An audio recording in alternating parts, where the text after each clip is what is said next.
Hello बच्चों, आज हम करेंगे चैप्टर 3 हीट के क्वेश्चन आंसर्स।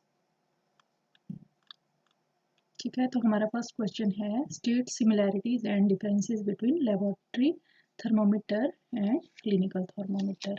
ठीक है, तो इनमें सिमिलैरिटीज क्या है? दोनों टाइप के थर्मामीटर जो होते हैं, ठीक है, वो ग्लास से बने होते हैं। दोनों में नैरो ग्लास ट्यूब्स होती हैं, लॉन्ग ग्लास ट्यूब होती है दोनों में बल्ब होता है। ठीक है, ये एंड जो स्टार्टिंग का पॉइंट है, दोनों में मरकरी यूज होती है। ठीक है, और इनमें डिफरेंसेस क्या हैं?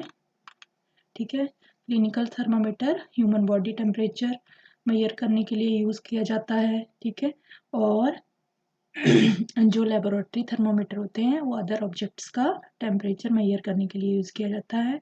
इसकी रेंज 35 डिग्री से 42 डिग्री सेल्सियस होती है, और जो लेबोरेटरी थर्मोमीटर होते हैं उनकी range -10 degree Celsius to 100 degree Celsius तक की होती है। ठीक है, क्लिनिकल थर्मोमीटर में किंक प्रेजेंट होता है। ठीक है, जो कि मरकरी को बैकफ्लो नहीं होने देता, और जो लेबोरेटरी थर्मोमीटर होते हैं उनमें किंक नहीं होता है। ठीक है, तो आप लिख लीजिए अगर आपने लिखना है। ठीक है,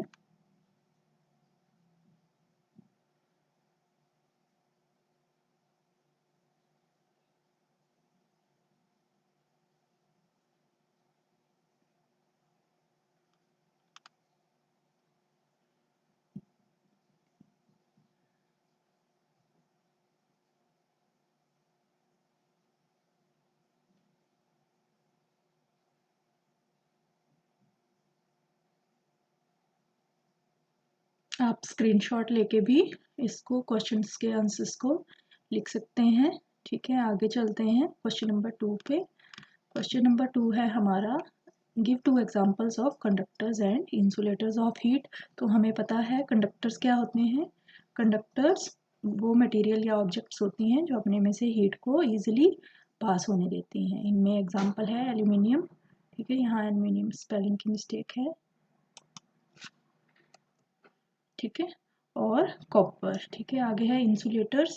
इंसुलेटर्स ऐसे मटेरियल या ऑब्जेक्ट्स होती हैं जो अपने में से हीट को इजीली पास होने नहीं देती। ठीक है, आगे है इंसुलेटर्स। इंसुलेटर्स ऐसे ऑब्जेक्ट या मटेरियल होते हैं जो अपने में से हीट को इजीली पास होने नहीं देते हैं। इसमें एग्जांपल है वुड एंड प्लास्टिक। ठीक है, आप लिख सकते हैं इस क्वेश्चंस को या स्क्रीनशॉट लेके लिख सकते हैं। ठीक है,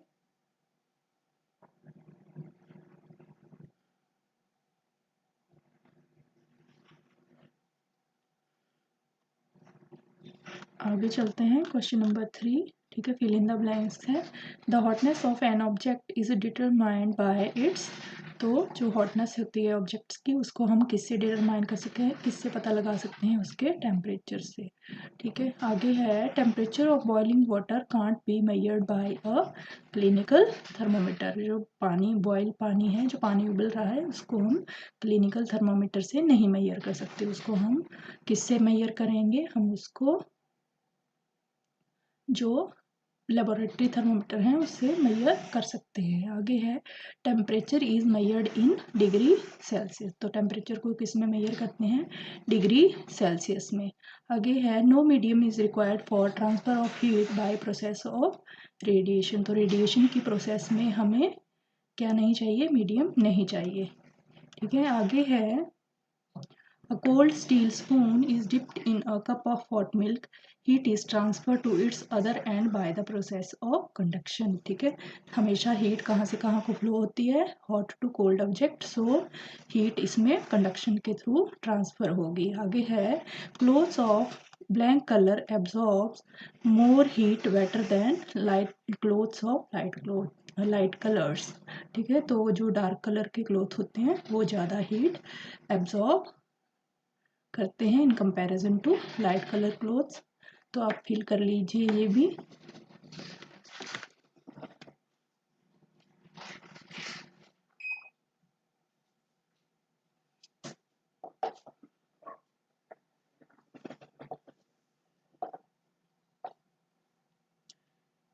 ठीक है, आगे चलते हैं। Match the following. ठीक है, तो लैंड ब्रिज जो होती हैं वो कब चलती हैं? वो लैंड ब्रिज चलती हैं ड्यूरिंग नाइट, लैंड से सी की तरफ, ठीक है। और सी ब्रिज कब चलती हैं? सी ब्रिज मीन्स सी से जब ठंडी हवा चलती है तो वो चलती है दिन के टाइम, ठीक है। आगे है dark colour clothes are preferred during, dark colour के क्लोथ्स हम कब पहनते हैं? विंटर्स में। और light colour clothes are preferred during summer, तो समर्स में हम कौन से कपड़े पहनते हैं? हम पहनते हैं लाइट कलर क्लोथ, ठीक है।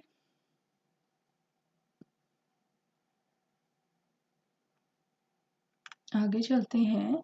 Discuss why wearing more layers of clothing during winter keep us warmer than wearing just one thick piece of clothing. तो हम जो विंटर्स होती हैं उनमें बहुत सारी लेयर्स पहन लेते हैं कपड़ों की, जैसे सबसे पहले हम शर्ट पहन लेते हैं, उसके ऊपर शर्ट पहन लेते हैं या स्वेटर पहन लेते हैं, फिर उसके बाहर जैकेट पहन लेते हैं, ठीक है। तो इतनी सारी लेयर्स हम क्यों पहन लेते हैं? इसलिए पहन लेते हैं हम इतनी सारी लेयर्स क्योंकि जब हम एक कपड़े के ऊपर दूसरा कपड़ा पहनते हैं तो क्या होता है, उनमें जो कपड़ों के बीच में स्पेस होता है उसमें एयर ट्रैप हो जाती है, ठीक है। और एयर बैड कंडक्टर है हीट की, इससे क्या होगा, हमारी बॉडी गर्म हो है और सराउंडिंग हमारी विंटर में ठंडी है, तो क्या होगा, हीट इजीली हमारी बॉडी से बाहर को फ्लो नहीं होगी, जिससे कि हमें कम ठंड फील होगी। क्लियर? आगे चलते हैं क्वेश्चन नंबर 6 पे, ठीक है।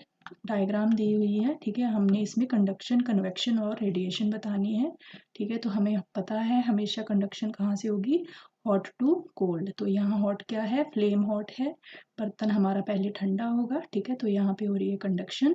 कन्वेक्शन, कन्वेक्शन होगी पानी में, मॉलिक्यूल की मूवमेंट होगी जिससे कि हीट सारे पानी में ट्रांसफ़र हो जाएगी और सारा पानी गर्म हो जाएगा। और रेडिएशन कहाँ होंगी, ये जो यहाँ से वेपर बन रहे हैं, ठीक है, यहाँ से वेपर बन रहे हैं, ठीक है, वहाँ से क्या होगा, सारी सराउंडिंग में हीट चली जाएगी जिसको क्या बोलते हैं, रेडिएशन।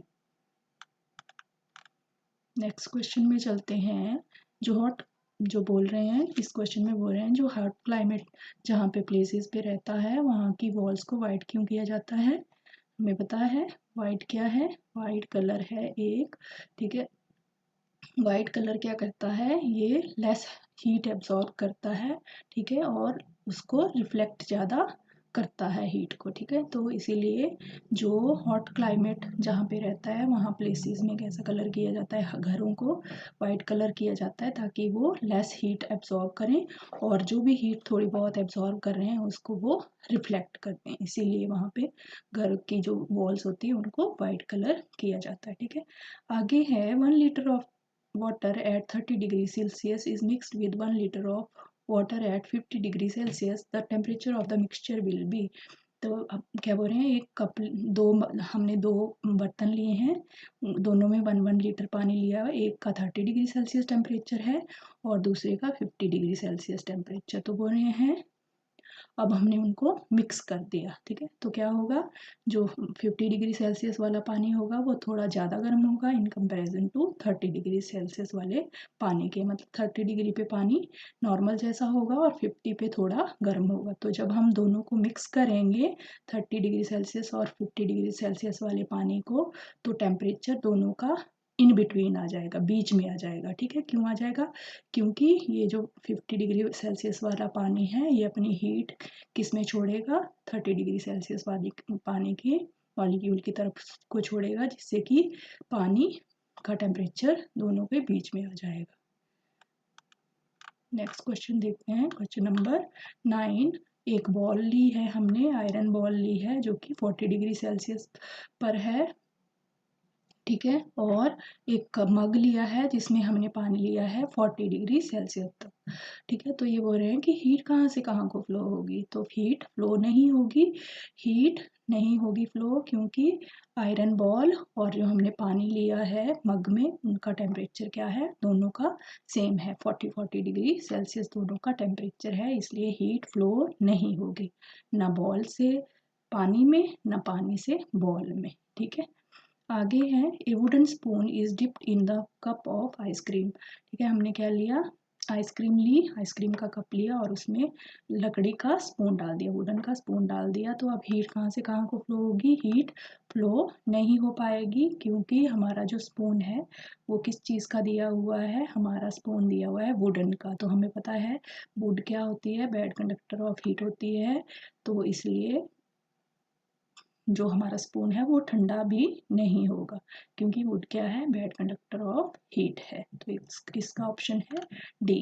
ठीक है, आगे है जो स्टेनलेस स्टील के हमारे घर में यूज़ होने वाले पैन होते हैं उनका जो बॉटम होता है वो कॉपर का बना होता है। ठीक है, तो ये बोल रहे हैं कि वो जो बॉटम है वो कॉपर का क्यों बना होता है। ठीक है, तो इसका ऑप्शन है ऑप्शन सी। हमें पता है copper is a better conductor of heat than stainless steel, मतलब जो कॉपर है वो अच्छा कंडक्टर है किसके कंपैरिजन में, स्टील के कंपैरिजन में वो एक अच्छा कंडक्टर है। इससे क्या होगा, अगर जो बर्तन के बेस हैं अगर वो कॉपर से बने होंगे तो वो इजीली हीट को एब्जॉर्व करेंगे, बर्तन जल्दी गर्म हो जाएगा, इसीलिए उनके जो बेस हैं वो कॉपर के बनाए जाते हैं। ठीक है, रेदर देन पूरा बर्तन स्टील का बनाने की बजाय उनका जो बेस है, जो तला है जहाँ से वो हीट जल्दी पकड़ेंगे, वहाँ उनका तला कॉपर से बनाया होता है। ठीक है, इसी के साथ क्वेश्चन आंसर फिनिश होते हैं। अगली वीडियो में हम नेक्स्ट चैप्टर करेंगे acid basis and salts. Thank you for watching.